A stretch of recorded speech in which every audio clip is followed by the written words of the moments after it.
crisis growing with Iran following that U.S. drone strike that killed Iran's top military commander. Millions of people taking to the streets of Iran to pay their respects to General Soleimani. And take a look, an ominous sign, this red religious flag raised over a mosque in Iran, a symbolic call to arms. That is a vow of vengeance. As President Trump touched down in Washington overnight, the fallout is spreading.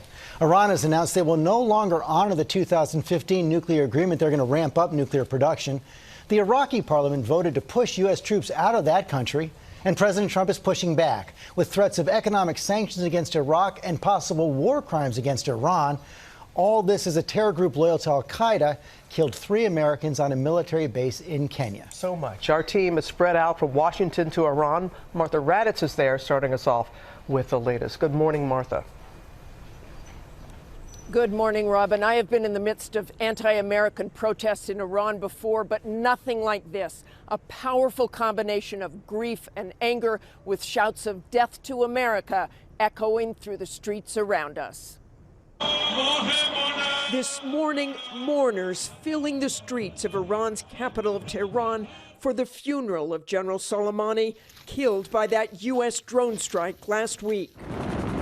Aerial images capturing the sea of Iranians packing the streets to pay tribute to a man revered by many here. Trump made a big mistake. He killed our hero. Soleimani's image everywhere. The impact of his death profound. The crowds are massive and emotional. There are many tears here, many signs with Soleimani's picture on them, but the message is also very clear. These people want revenge. Are we human or not? As we made our way through the streets of Tehran, people surrounding us, shouting death to America. We will have very hard revenge of Mr. Trump. Inside the funeral service, the emotion just as powerful. The supreme leader of Iran weeping and praying over a coffin draped in the Iraqi flag. This is the largest funeral in Iran since the death of the Ayatollah Khomeini in 1989. Today, calls for jihad. Members of the Iranian parliament also chanting death to America.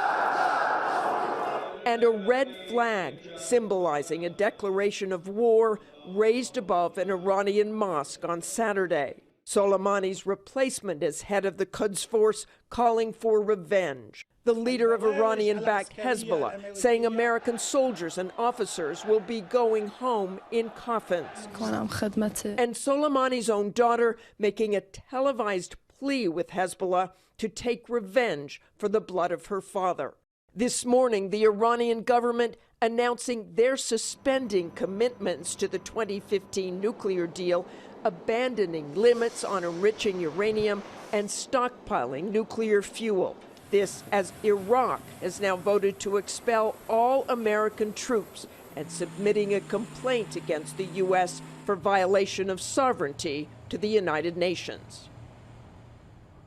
Just 6 months ago when we were here, some people were critical of their leaders because of the effect of American sanctions. But today, for now at least, they are united against America. Robin? And Martha, as you know, we're already sending an additional 4,500 troops to the region. You kind of alluded to it earlier when you started your piece and saying you've never had this sense being there in Iran before like this, what's going on the ground. Well, exactly. I don't think people here want an all-out war, but they do want revenge for the death of Soleimani. But the next move is all up to Iran. Robin? Okay, Martha, thank you. Hi, everyone. George Stephanopoulos here. Thanks for checking out the ABC News YouTube channel. If you'd like to get more videos, show highlights, and watch live event coverage, click on the right over here to subscribe to our channel. And don't forget to download the ABC News app for breaking news alerts. Thanks for watching.